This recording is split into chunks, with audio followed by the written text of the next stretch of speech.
Warning. The Weeabros show is essentially a spoiler cast, both in visuals and audio. So if there's anything you don't want spoiled, consider this your last formal warning.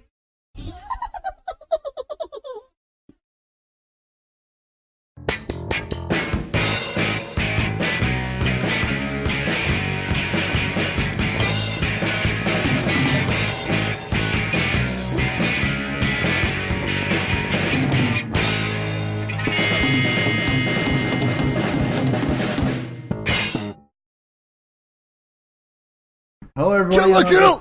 God fucking damn it, Diego. No, keep going. Keep going. So I guess we're going to call this Super Weeabros or Weeabros. We haven't really decided yet. I'm John. I'm Diego. And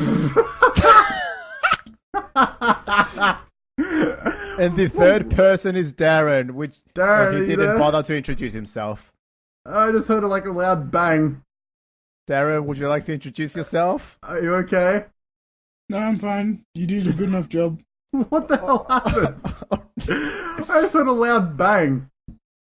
Oh, it wasn't a bang. Okay, well. so that's Darren. Yep, that's Darren. So, and this is the crazy motherfucker that decided to marathon Kill the Kill in a single day. So, we could record this, which I guess we could call it a spoiler cast, so... Spoilers. Alright, No so... shit. Well, hey, some people are really fucking stupid on the internet, okay? Alright, yeah, let's do it. How dare you spoil something on a spoiler cast? Shut up! Come on, man. Alright, Goodness Darren. sake. Darren. What did you Yes. think of this crazy ass show? It was wonderful. Just wonderful. I don't know how to... You haven't seen Gurren Lagann, have you? No, I don't think so. Well, the people that It's animated right along this the is- lines of that. Yeah, well, I guess you could say this is like the spiritual successor of Gurren Lagann. It is animated by the same guys, isn't it? Well, technically Studio yes, but Trigger- by a different studio name. Yeah, Studio Trigger is like the descendant of Gainax. Yeah, so more or less, I guess this is sort of the first recommendation. But if you liked Kill the Kill, and I still don't know if I like it, watch Gurren Lagann. Holy shit, it just... Yeah. Okay, the way they're similar is pretty much they try to top themselves every episode. Yeah. Like, that's all it is. Yeah, there's also a lot of power creep involved. Power creep, what? Power creep, you know, when characters get powerful and more powerful and more powerful, you know, without a Yeah. limit. Oh, okay, and they're also the inventor of the over-the-side boob shot. Okay. Like, Yoko is dead set just that. Like, didn't she only get on one fight or something? Can't remember. Oh god, that was a long time ago. Anyway, Kill the Kill. Holy shit balls. You know, I've seen a lot of discussions on the internet tying the Kill la Kill universe with the Gurren Lagann universe, which is It wouldn't surprise me. crazy talk to me. Yeah, but it's crazy though. The thing is, like, Kill the Kill has a very weird thing about it. Like, I tried going through reviews and seeing what people were saying bad about it. And no one was really saying anything bad except for people saying it's sexist and all just fan service. But I For don't... goodness sake, it's a parody. People should learn not to take it seriously. I don't, like, that's the thing about Kill la Kill. Like, the first episode is pretty much just them titties, that ass. And then all of a sudden, woman empowerment speech. What? Exactly. That's not like the content. It's like a seamless transition from fan service to, oh, I'm suddenly not turned on, instead I'm cheering for the titties flying everywhere. Well, you're not exactly cheering for the tits.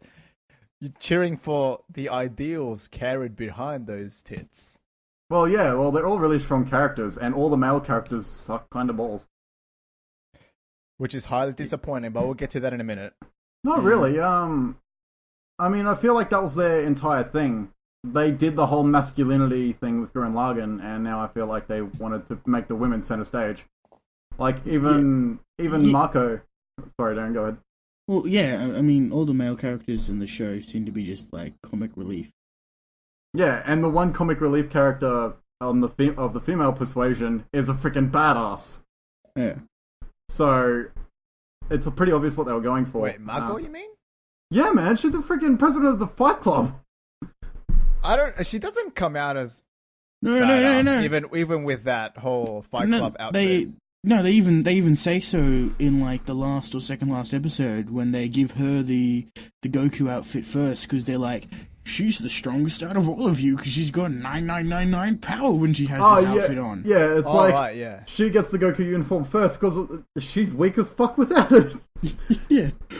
It's like every across the board you're shit, and then you're the best out of all of them. Well, I remember that she had a really strong affinity with the Goku uniform. That's the thing. I don't remember that actually. I think they mentioned it once, that she has a really strong affinity to that Goku uniform, which is why she's so OP. Because, I mean, like, when you compare the fight between Ryuko and Satsuki... That was Ryuko and Satsuki, or I thought you were going to talk about the Ryuko and Mako fight. No, like, their fight was pretty crazy, like, all the powers and you know, how they smashed everything and stuff like that. And then when Mako showed her powers, she did the same thing, but with a Goku uniform that's only level 3. Yeah, that's not even a Kamui, yeah. So yeah, exactly. So like she displayed a lot of power for that simple ass Goku uniform. Well, I just like I make the comparison to Yoko earlier. Yoko just felt kind of useless. Like she didn't really do much. Whereas Mako, arguably, she could be called the Yoko of the show, but she always has these great moments that we were talking about earlier, how she had the whole glorious angels singing moments and inspirational speeches out of nowhere. Well, she was more like moral support. She was very important. That moral support is fucking awesome. Exactly, like it was really important. Like remember when Ryuko went insane, like berserk with that Senketsu? Yeah. I'm pretty sure she Mako was the only one to pull her out of it. Yeah, she does that like several times as well. I'm pretty sure she has the freaking elasticity of a freaking water slide at all times. Like, no matter what slope it is, she can fly 50 foot in the air. No, but I think if we're gonna, do you think we should talk about our favorite moments? Sure, yeah, that's a good idea. Honestly, mine was very early on. The whole, the tournament. How everyone had to fight to be to see who was going to be top of the school. Oh yeah, I remember that. The big tourney. Yeah, that's when sort of things started to get a little serious. Yeah. Actually, that show took a really dark turn real quick. Yeah. Like it went from going through a death obstacle course to get to school to, holy crap, Yoko is now a monster killing people. Well, would you say blood's important in this show? Well, yeah, that's what feeds the Kamui. So... No, like, they say they run out of blood, they faint, but I'm pretty sure if you lost that amount of blood, you'd be dead. Oh, yeah, like, come on, that's... Yeah, no, you cut off a limb and it's like 30 people worth of blood just instantly comes out and goes everywhere. Oh, Nui, holy shit. At one point when she cut off the head of the big bad bitch. Rugyo? Yeah, when she cut off her head when she was in the middle of the stadium, it just started raining blood. Yeah, oh dude, that's freaking yeah, but that's more aesthetic. It doesn't look it doesn't look horrific. It just looks funny because I mean it's ridiculous. It's ridiculous, sort of like a Quentin Tarantino movie. Like you can't take that blood seriously. Yeah. Well, actually, that's a fairly accurate comparison. Like this is a very, very much like a Quentin Tarantino movie where like the overuse of blood is there and it can make sort of light of a moment, but at the drop of a hat. At the drop of a hat, the show becomes like ultra serious. Yeah, you're right. You're right. There's more than one connection to Tarantino's style. And it's a testament to say something about a series where there's a freaking a rebellion organization called Nudist Beach with glowing nipples and crotches being able to have serious moments. Oh, look, it's such disappointment, Nudist Beach, honestly. I thought they were going to be more important than what they were. Yeah. Like, they appeared... And when they appeared, they seemed to be like this really awesome secret organization that's been surviving in the darkness, hiding all those years. And then, like, they just become fodder. Like, nothing becomes of them. Yeah. I don't know. One of my favorite moments in the entire series comes from those two talking to each other at the very, very end, where we're talking to each other and they're like, "Well, looks like we finally finished our mission," and the other one goes, "Oh, so I can finally put some clothes back on." Oh yeah, that was good. Oh man, I completely really forgot. Good. See, this is what the good thing is about having someone that's insane enough to marathon Kill la Kill in a day. I was like, "What?" How can you not remember that though? What the hell? No, dude, like you said, you haven't watched it, and I remember it now that it's brought up, but I don't remember everything off the top of my head. Like I said, I watched the last episode again yesterday because I couldn't remember the name of the Kamui Ragyo made. Junketsu. No, Shinra Koketsu. Shinra Koketsu. Yeah, Holy Shinra Koketsu. shit, that's coup d'etat, man. I honestly didn't expect it, which is sort of weird because when you watch anime, there is a lot of weird, obvious plot points. And I felt like Alarm should have went sirening, should have sirened when freaking Ragyo threw away a baby, and I didn't link that it was, Ryoko. Or Ryoko. Yeah, no, That was a pretty dark moment, wasn't it? Yeah. The whole baby thing was like, Yeah, all that human experimentation. Yeah, like a 1-year-old is too old. Yeah, but like at They're the moment when experimenting on you're an infant. Yeah, like, but when you're watching the actual show and they're showing you that scene, you don't feel much of it because, I mean, the lightheartedness of the series just doesn't feel like that, you know? Like, yeah, it's not somber. It's not a moment. somber series. No, that's what I'm saying. Like, there's dudes with glowing nipples, mohawks, and they shoot sewing needles. And I'm feeling Tsumugi sad was cool, and like in his empathy. episode. Oh, they were... I don't know what it is, but Trigger did a very, very good job at writing villains. Like, I didn't like Satsuki, and at the moment it's like, oh, it's Ryoko's sister. I immediately love Satsuki. I actually liked Satsuki from the start. I thought she was a cool character. Who I and cool didn't like antagonist. and never liked was Nui. Holy shit, Nui. I think that's the testament of how bad she was, though. Well, I mean, Like- yeah, I loved how bad she was, if that makes any sense. Like, she made me Nui's fucking mad. dope. I loved her. She was my kind of crazy. You could get freaky with that, man? I love crazy. Dude, like, And just I don't know. like from the moment she was introduced, you knew there was something about her. Yeah, like Like it's she's such a badass that she's just like, I'm going to instantly just one shot this guy that just beat the crap out of the main character. Oh, the blind dude, yeah. Yeah, I'm just gonna one shot him. Oh, yeah, Monkey. What they also do really well with her is the fact like they don't put a lot of animation when she's just toying around with her enemies. She's just jumping up and around like a poorly animated cartoon, more or less. Yeah. When she's toying around with her opponent and there's just no hope whatsoever, she's like, yeah, big smile on the face. Come on, you suck balls. Yeah, that really upset me because that was so condescending. It She's just made me the upset. chaotic evil. Yeah. I loved it. She was like, just bouncing around, kind of like. I loved it too, but it made me upset. Entertainment. Give me entertainment. Yeah, it makes sense. Well, that's the thing. Like you have the. Well, she was made to make you upset. That's the thing. So like, it worked. It worked. It's like the Joker. Yeah. Oh, yeah. She is pretty much like the Joker. Also, my kind of crazy. Well, I kind of like the Joker. Nui. See, I don't know. I always respect. I don't know. Maybe it's just the sort of how long Batman's been running, but I sort of respect the Joker. Whereas Nui, I just hate her guts. But then again, what you're supposed to do. Yeah. Yeah, you're supposed to, and that's what's so good about her. Like, you're not meant to like her, and if you like her because you're not meant to like. Oh, jeez, that doesn't make any sense. Don't worry, Nui doesn't make any sense, man. Oh, skip. Skip what? Skip. Just you talk. Cover for me. I don't know what to say. So, don't point it out, then. Jesus Christ. I know. Alright, so I love her. When it comes to writing stories, isn't there a grid of lawful evil, neutral evil, chaotic evil, and all that, right? Oh yeah, the D&D rules.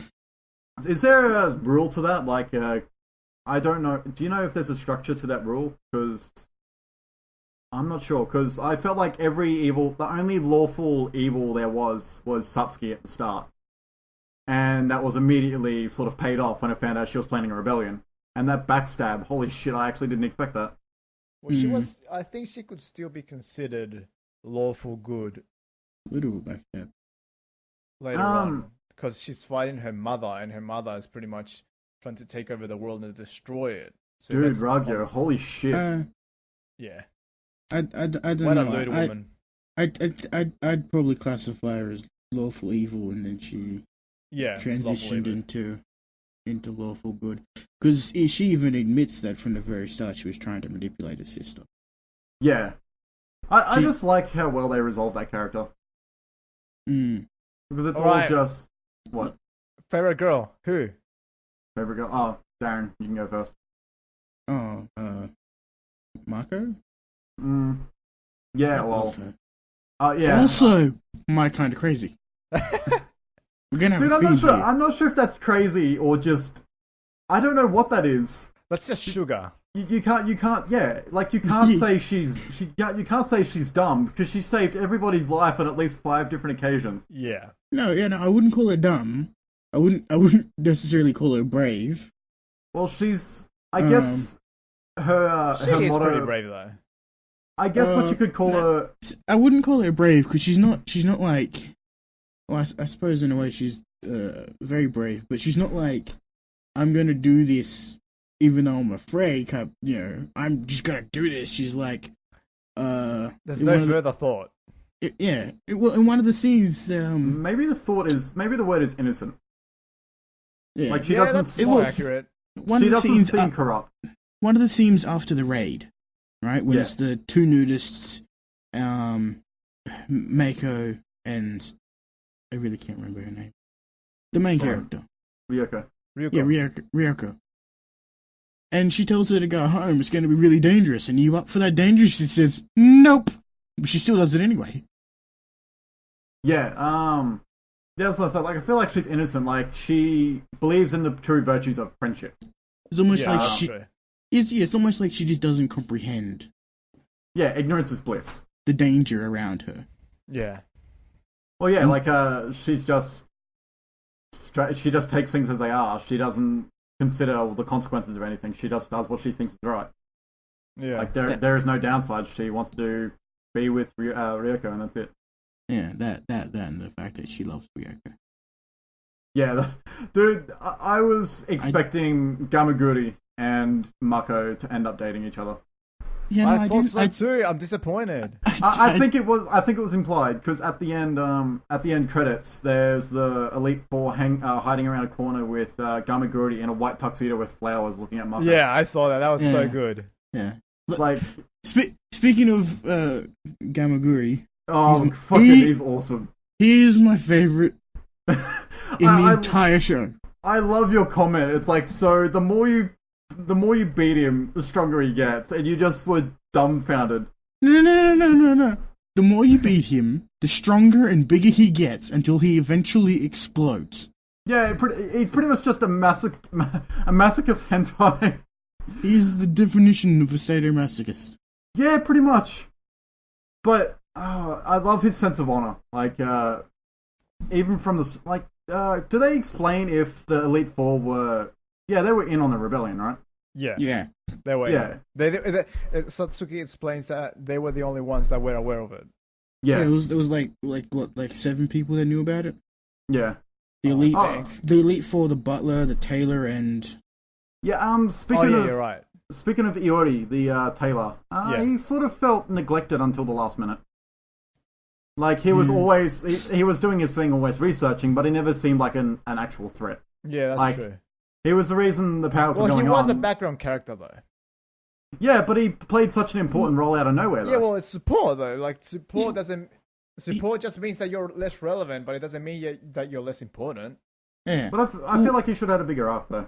He always seemed to me like one of those characters that at any moment it could be turned out that he's really working for the real enemies or whatever. Oh, yeah. Style of character was kind of like he's in the background, but he's there most of the time. So you know, at some point he's gonna do something. I completely forgot about him. For a few episodes, I thought he was a chick. Oh, really? Yeah, just for a few episodes. It wouldn't I got surprise me, confused. man. Couldn't be a chick. Alpha's not revealing enough. No, what was I thinking of it? There, yeah, I just completely forgot about him. He felt like a throwaway character right until the end. Yeah, yeah, I agree with that. Whereas this What show about seems friggin' that girl, the girl that Oh, we didn't answer who our favorite girl was yet, Diego. Oh, Satsuki. Hell We yeah. also didn't answer what our favorite moment was. Oh, right, okay, sorry. All right. I see. Blazed through both of them. I'm sorry. Well, if you guys want to answer that before we move on. Okay, Satsuki, and favorite moment would be when Gamagori is jumping down the stairs like a maniac. Dude, that rape chasing face. that student. Like, I did That face, holy crap, that face. See, the thing was, I started watching Kill la Kill at work. Like, Oh god. when I was at work, it was with the guy that I introduced Death Note to. So we were slowly going through Death Note at work, and he was fidgeting in his seat, waiting to know what's going on next. And I ended up watching Kill la Kill, and we were just mesmerized by it, to the point where as soon as the episode finished, we tried to freeze frame on Gamaguri's rape face. So good, Like, right? that is such a good opening. Oh, man. And then, like, when the student opens the door, he's just standing there all stern and waiting for the student's action. Like, as if he didn't even get show had tired a by really going good down the first stairs, impression, to which say the least. he probably didn't. I love all the scenes with the schools, like especially the cable car scene. Oh yeah, The first cable car scene, how Ryoko's running late, so she freaking launches a freaking cable car through the Oh, windows what in the about side of the Michael? building. Michael. Yeah, Remember that's a her? pretty good scene. Who? Michael. Maiko.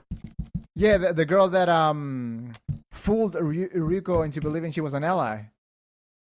Oh, yeah, right. the trap leader. Yeah, Wow, I forgot Michael. about that completely. I think that was her name, Michael, or something. Something like that. I didn't even remember until you brought her up. Yeah, she never appeared again after that episode. Well, you're right, and they just sort of left her to... Did they resolve that at all? Didn't she get banished? She did make an appearance as a background character. Like, she didn't say anything or anything like that. She was just part of the background. Like when all the people end up naked in the last episode, she's there in the group, like in the background. Didn't they sort of leave that arc open though? Like she was just sort of standing in the sunset, just waiting to get her revenge again, and then they really did nothing with it. They did nothing with her. Well, No, she get banished? she was under like a bridge or something, and she was mumbling to herself about how she's gonna get her revenge, and then Gamagori is like, "I heard everything. You're banished." God, I love his sense of honor. That's your favorite thing, Daz. Makachuku! Good Gamaguri impression. My favorite scene would have to be the fight between that first fight between Sasuke and Ryuko. Yeah, that's a really good fight. I love how you pronounce your names. I have no idea how to pronounce his name. Well, in our title, Super Weeabros, he is probably the less weeb out of all of us. I have no whatever the fuck that is.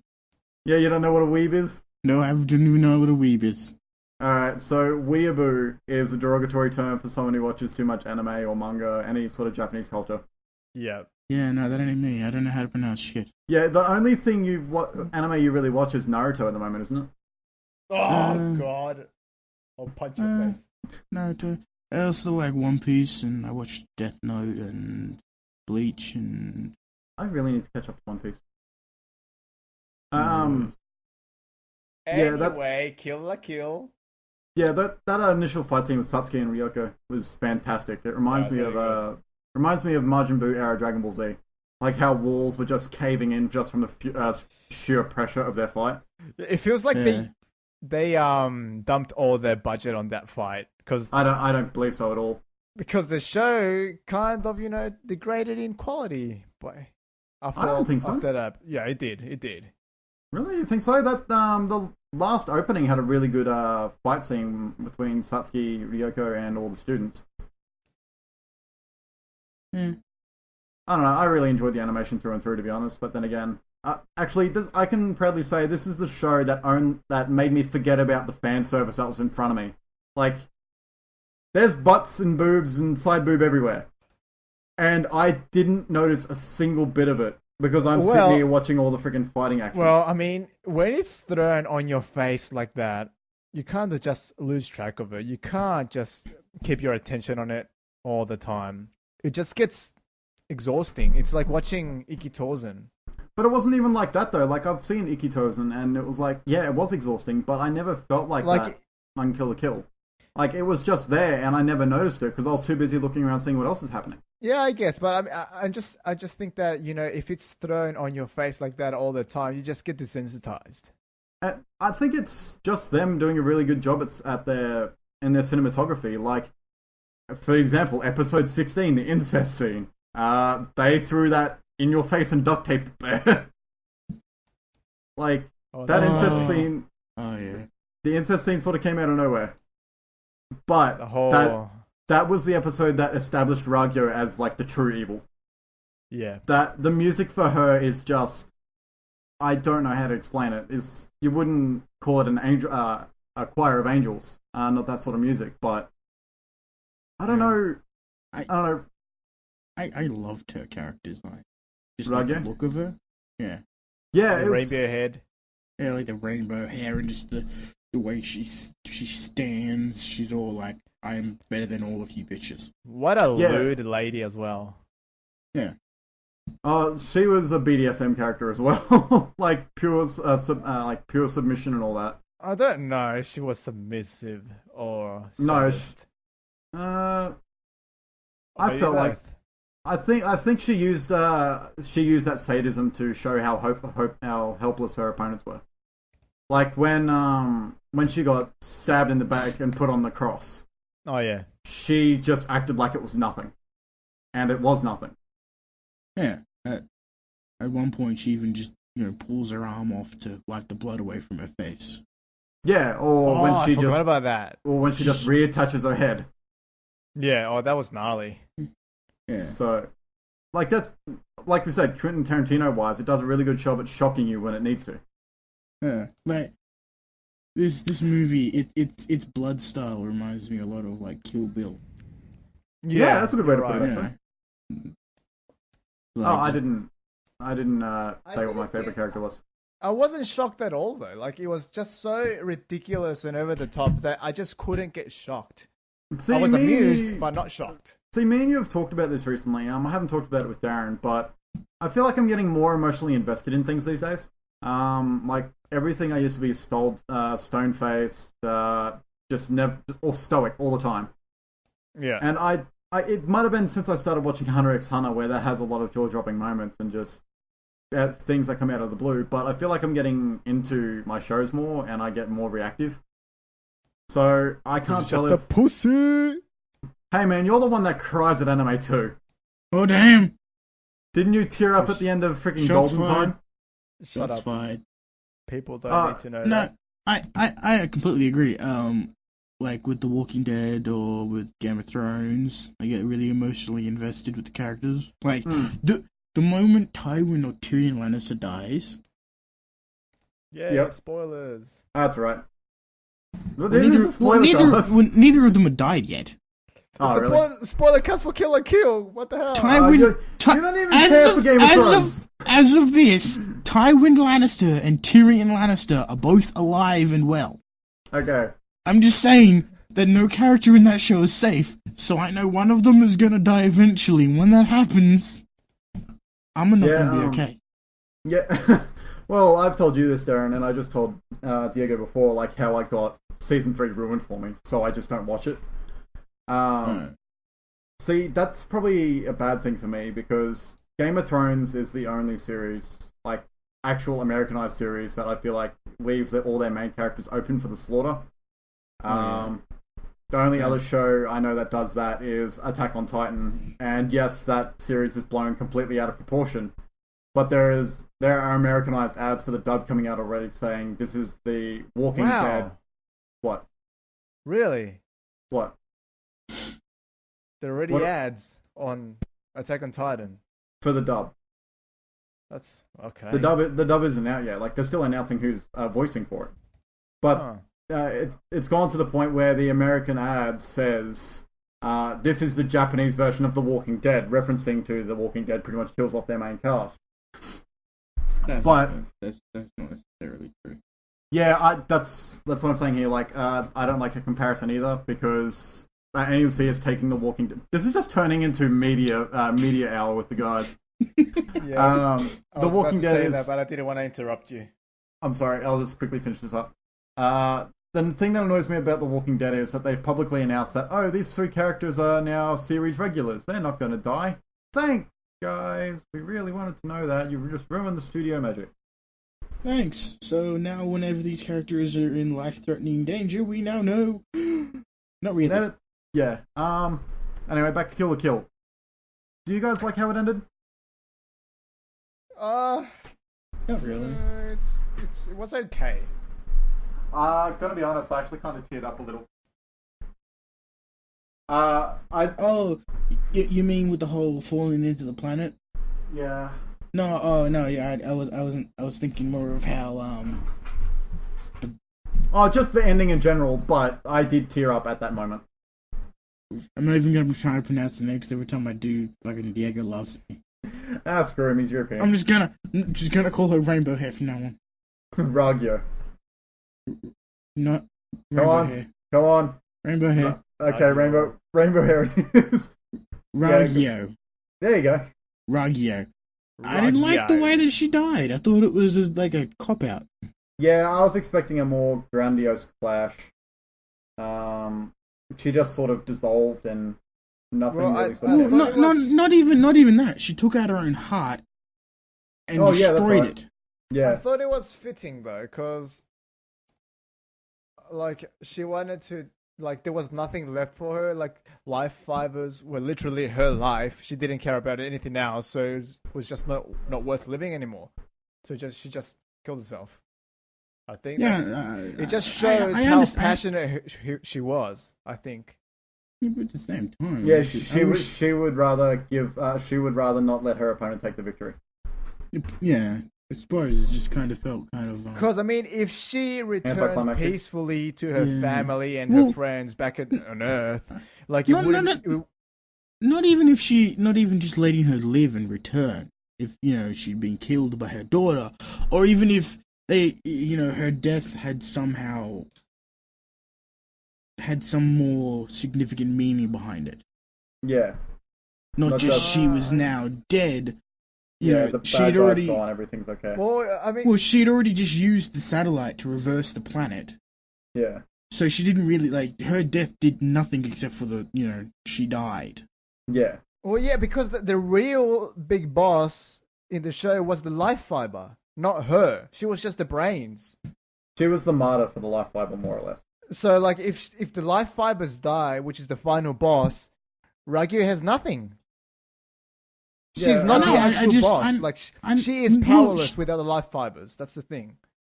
Yeah, but what he's saying is that it was anticlimactic. She just stood there and ended her life. Oh yeah, you wanted a more grandiose finish to her death.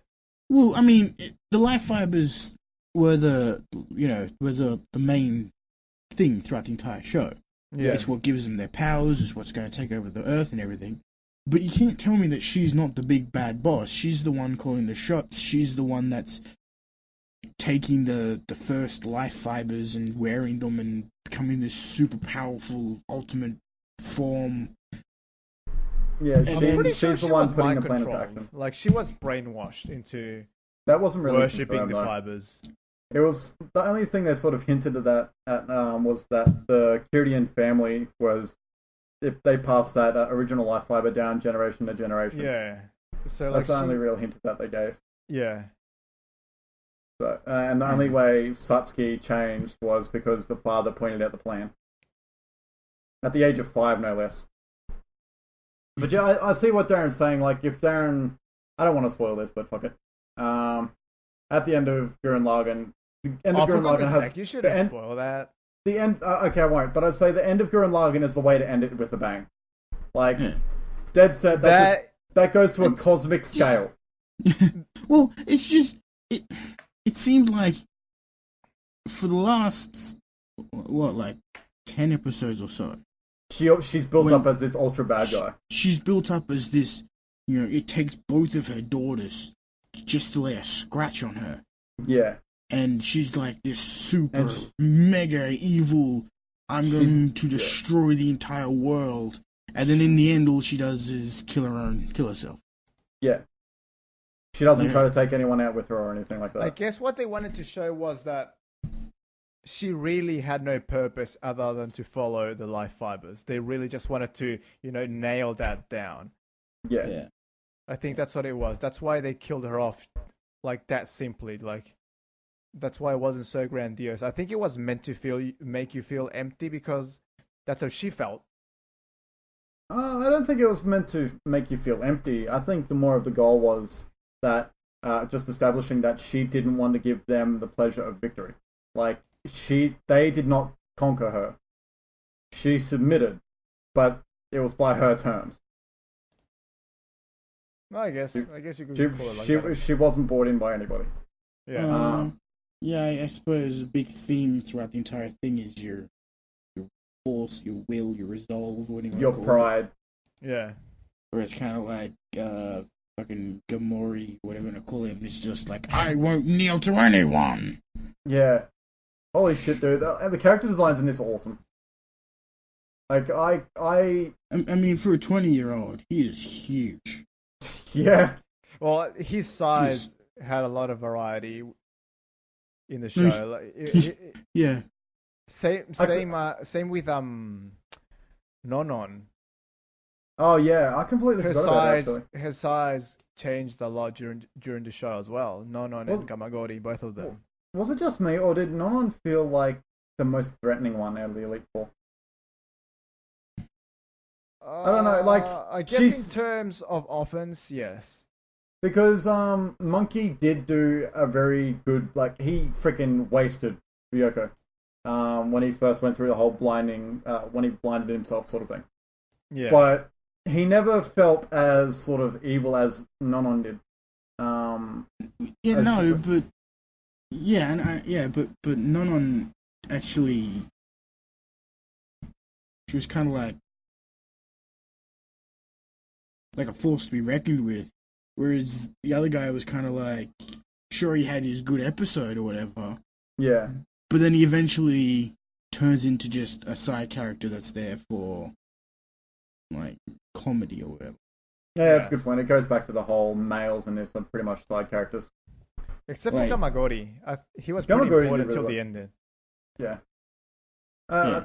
Anyway, I think we should probably end up with, do you want to see any more from Kill la Kill? Do you hope they make a movie or make a second season somehow? Or I'm pretty sure there's going to be an OVA. Oh yeah? Yeah. Well, what would you like to see? I'd love to see Mako and Gamagori together. Romance at the heart, I like it.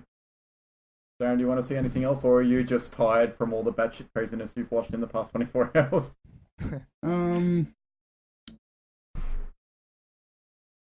Yeah, I could go for some more. You go for some more? It's... You right there? I don't know, just have... Well, I feel like asking you is probably a bad idea, because you just literally went through 9 hours of content to be able to do this with us. And that's some dedication, and if anything, I'm surprised that you're not burnt out. I commend you for that. Like, I couldn't do that for Kill la Kill. I was so overwhelmed by how much crazy shit was going on. I watched I watched the first 10 episodes over the week because it was airing. I was catching it as it was airing, and I just binge watched the last 8. I almost stopped at the episode. It was one of the first episodes that was kind of like, this is just really, really weird. Yeah. When she passes out and she's in that the undercover teacher. Oh, yeah. Room, and then halfway through a sentence, he just starts stripping. Yeah. Yeah, I forgot about that. Absolutely no rhyme or reason behind it. He just starts stripping halfway through a sentence and just keeps talking like it's all normal. That teacher was... Oh, God. Alright, so, actually, I just realised I still didn't reveal who my favourite girl character was.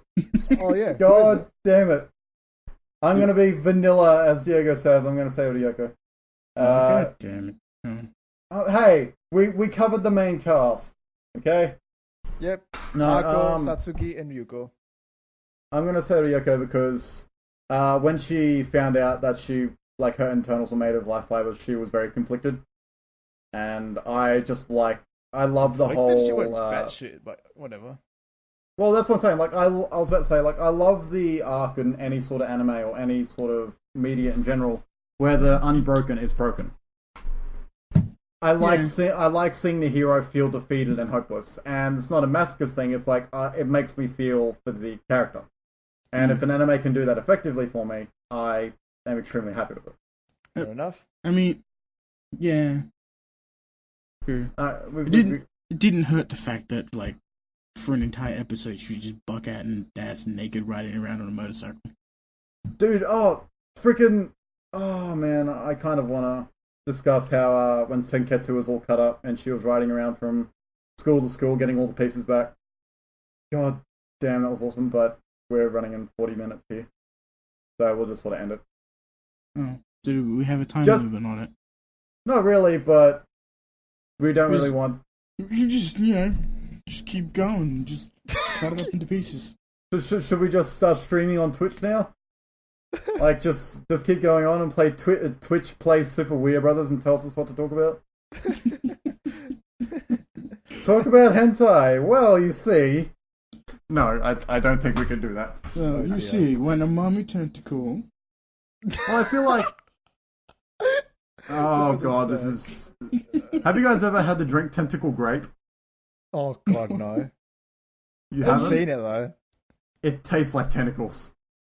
Oh, Jesus. Well, tentacle grape And juice. we'll end it with that. Yeah, I think we'll end with that. Though, we should probably talk about how we're going to do this anyway. Alright, so with that, we bid you adieu. We'll talk about it up. God damn it, Diego. Bid you adieu. We bid you adieu. This is as anticlimactic as the end of Kill la Kill was. I hope you enjoyed it. And we'll figure out whatever the hell we're going to watch next time. Actually, Diego, should we talk about the fact that our next episode might be about JoJo? You just said it. Well, thank you for helping out, dickhead. Goodbye, everybody. Thank you for listening. Sayonara, mata ashita, whatever. You know, all that Jap.